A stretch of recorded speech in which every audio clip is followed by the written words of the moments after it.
नमस्कार, प्रतिभा रेसिपीमध्ये तुमच्या सर्वांचे स्वागत आहे। तर आज आपल्याला बनवायची आहे मस्त दाटसर आणि स्वादिष्ट अशी रामफळाची रबडी। सीताफळाची रबडी तर तुम्ही खाल्लीच असेल, तर चला आज आपण अशीच मस्त चविष्ट स्वादिष्ट अशी बनवूया रामफळाची रबडी।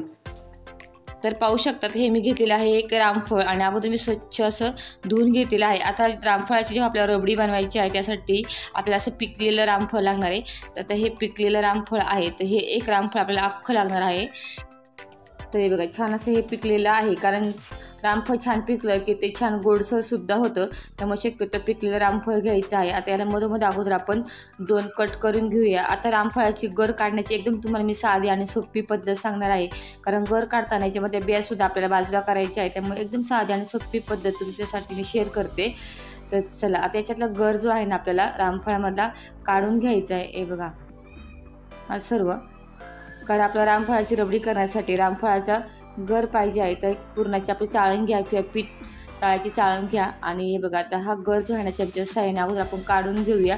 हाताने काढून घेण्यापेक्षा एकदम साधी आणि सोपी पद्धत आहे रामफळाचा गर काढण्यासाठी। तुम्ही सीताफळाची जर रबडी करत असाल तर ह्या पद्धतीने तुम्ही करू शकता, पटकन गर निघतो।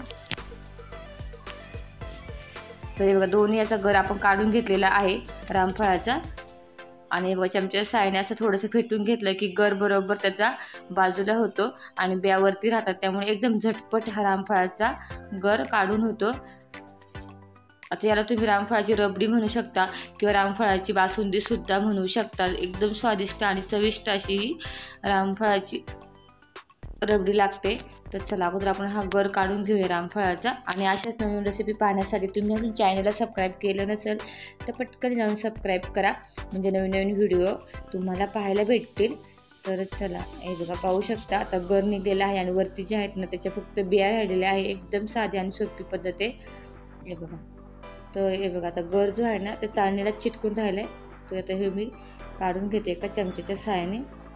अगोदर या बिया मी बाजूला काढून ठेवते आणि हा गर जो आहे ना तो आपल्याला घ्यायचा आहे रबडी बनवण्यासाठी। तर हे बघा भरपूर असा गर निघतो आणि एक रामफळाचा हा गर आहे आणि अर्धा किलो यासाठी आपल्याला दूध लागणार आहे। तर पाहू शकता आता हा गर जो आहे रामफळाचा काढून झालेला आहे आणि हे अर्धा लिटर आपण दूध घेतलेलं आहे। आता हे अगोदर आपण काय करायचे की हे तापवून घ्यायचे। आपल्या अर्धा लिटर दुधामध्ये रामफळाची रबडी बनवायची आहे आणि हे बघा जास्त आटवायची गरज नाही आहे, फक्त 5 मिनिटं हे दूध आटवून घ्या। आणि हे दूध छान आता आटवून झालेलं आहे आणि आटवून आता गॅस बंद करून पूर्णपणे हे थंड होऊन द्यायचं आहे। तर बघा हा आता आहे रामफळाचा आपण जो गर काढून घेतला होता तो थंड झाल्यानंतरच हा दुधामध्ये टाकायचा आहे। दूध पूर्णपणे थंड होऊन दिले आणि हा एक रामफळाचा आपण जो गर काढून घेतला होता तो आता दुधामध्ये मिक्स करून घ्यायचा आपल्याला व्यवस्थित। आता हा सर्व रामफळाचा गर आपण या पातेल्यामध्ये मिक्स करून घेणार आहे। आता हा गर जो आहे ना तो दुधामध्ये व्यवस्थित मिक्स करून घेऊया, अजिबात त्याच्या गुठळ्या वगैरे राहता कामा नये। छान दाटसर अशा ही रामफळाची बासुंदी म्हणा किंवा रबडी तयार होते। आता याच्यामध्ये आपण टाकूया साखर। आता रामफळ थोडंसं गोडच असतं त्यामुळे जास्त साखर लागत नाही, तरी पण मी 5 चमचे साखर टाकलेले आहे, त्यामुळे थोडंसं गोड झालं की अजून छान ही रबडी तयार होईल। तर चला अगोदर आता हे छान आता आपण मिक्स करून घेऊया। तर हे बघा आता मिक्स झाल्यानंतर त्याच्यामध्ये थोडेसे मी ड्रायफ्रूट घेतलेले आहे, काजू बदाम आणि मनुक्याचे असे काप करून घेतलेले आहे ते टाकूया, म्हणजे आपली ही रामफळाची रबडी अजूनच खायला छान लागेल। याला तुम्ही बासुंदी सुद्धा रामफळाची म्हणू शकता। आणि छान अशी चव येण्यासाठी मी 1 चमचे इथे वेलची पावडर टाकलेली आहे। बघा छान व्यवस्थित हे मिक्स झालेलं आहे पाहू शकता। आता आपण काय करणार आहे की थंड होण्यासाठी मी फ्रीजमध्ये 1-2 तास ठेवणार आहे। बघा छान आणि मस्त दाटसर अशी ही रामफळाची रबडी बघा तयार झालेली आहे, मस्त अशी दाटसर आणि हे बघा एकसारखी दिसते। आता चला थंड होण्यासाठी मी फ्रीजमध्ये ठेवते। तर चला 1-2 तास मी फ्रीजमध्ये ठेवली होती थंड होण्यासाठी। हे बघा छान अशी दाटसर झालेली आहे पाहू शकता आणि थंड झाली की खायलाही मस्त लागते, अगदी स्वादिष्ट अशी। आता याच्यामध्ये आपण काय करणार आहे थोडंसं मी फूड कलर यूज करणार आहे, जेणेकरून दिसायलाही छान लागेल। नाही टाकलं तरी हरकत नाही, असेल तर तुम्ही टाकू शकता।